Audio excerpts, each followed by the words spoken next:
বিয়ে করতে না পেরে যুবকের আত্মহত্যা, কুফরি রাষ্ট্র ব্যবস্থার অনিবার্য পরিণতি।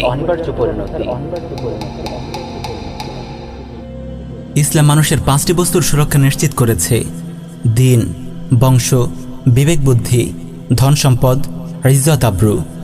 এই 5টি বস্তুর সুরক্ষার জন্য ইসলাম প্রয়োজনীয় বিধিবিধান ও দণ্ডবিধি প্রণয়ন করেছে।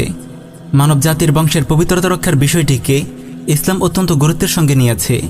যেসব বস্তুর মাধ্যমে মানুষ ও পশুর মধ্যে পার্থক্য সূচিত হয় তার মধ্যে অন্যতম হল মানুষ তার বংশের ধারাবাহিকতা বিশুদ্ধ রাখে, কিন্তু পশুরা বংশের বিশুদ্ধতার ধার ধারে না। বর্তমানে মার্কিন ও ইউরোপিয়ান সমাজ পশু সমাজে পরিণত হয়েছে, কারণ তারা পশু সমাজের সঙ্গে তাদের পার্থক্য মুছে ফেলেছে। 2013 সালে প্রকাশিত দ্য ওয়াশিংটন পোস্টের এক রিপোর্টে বলা হয়, আমেরিকার শতকরা 48 জন নারীর প্রথম সন্তানটি হয় জারজ তথা হারামজাদা, আর খুব দ্রুত হারামজাদা হওয়ার এই হার 50% পেরিয়ে যাবে।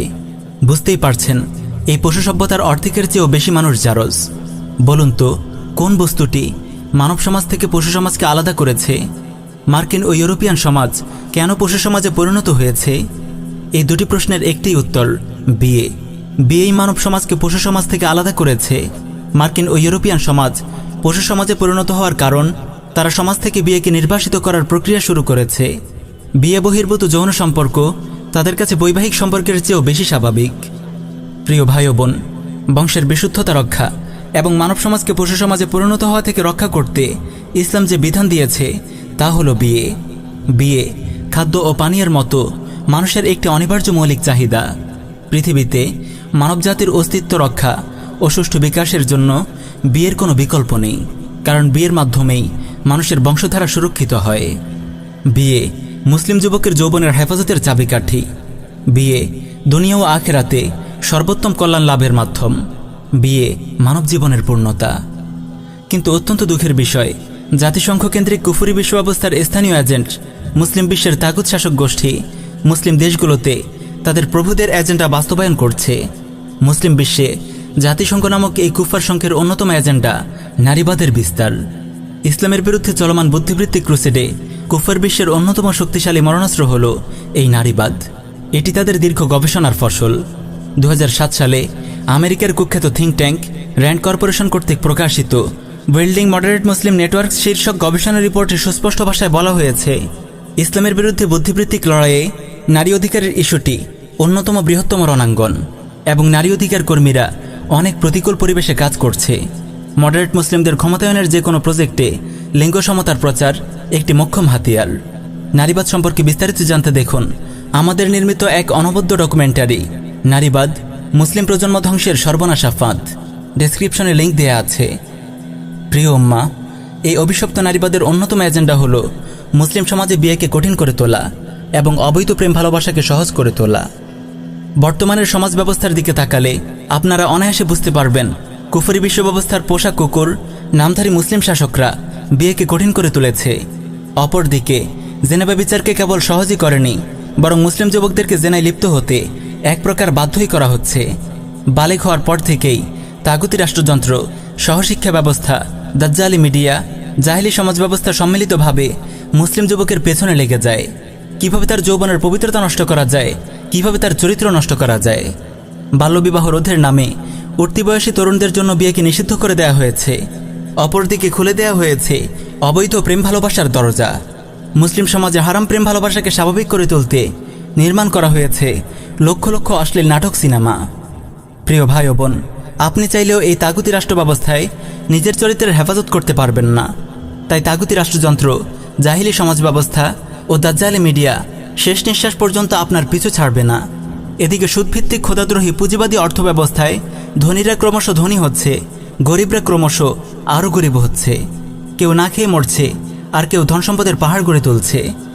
আপদমস্তক দুর্নীতিতে ডোবা তাগুতি রাষ্ট্রযন্ত্র জনগণের সম্পদ শুষে খাচ্ছে।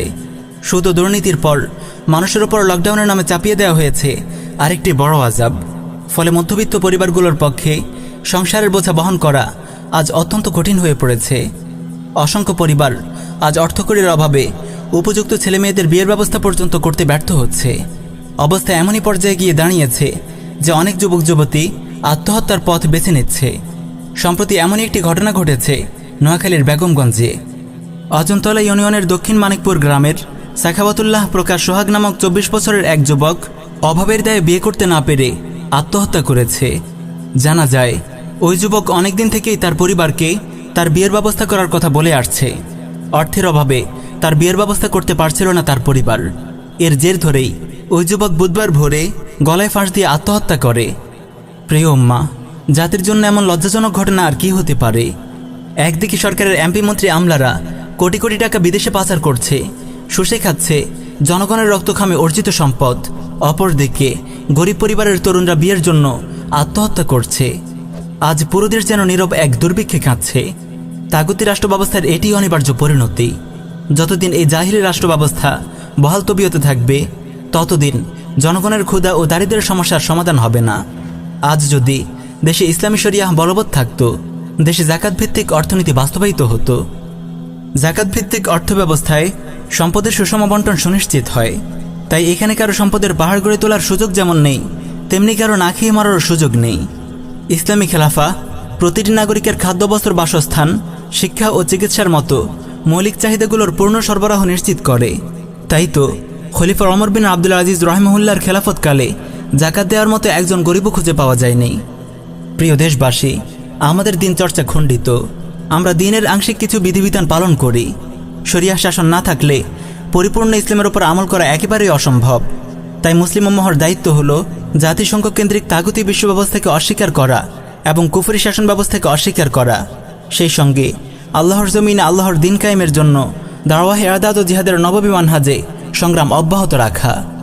পরিশেষে আপনাদেরকে কোরআনুল কারীমের সেই আয়াতটি স্মরণ করিয়ে দিচ্ছি, ওয়াকাতিলুহুম হাত্তা লা তাকুনা ফিতনাতাও ওয়া ইয়াকুনা আদ-দীনু কুল্লুহু লিল্লাহ। তোমরা ততক্ষণ পর্যন্ত কাফিরদের বিরুদ্ধে লড়াই করতে থাকো যতক্ষণ না কুফর ও শিরক নির্মূল হয়ে যায় এবং দিন পরিপূর্ণ আল্লাহর জন্য হয়ে যায়।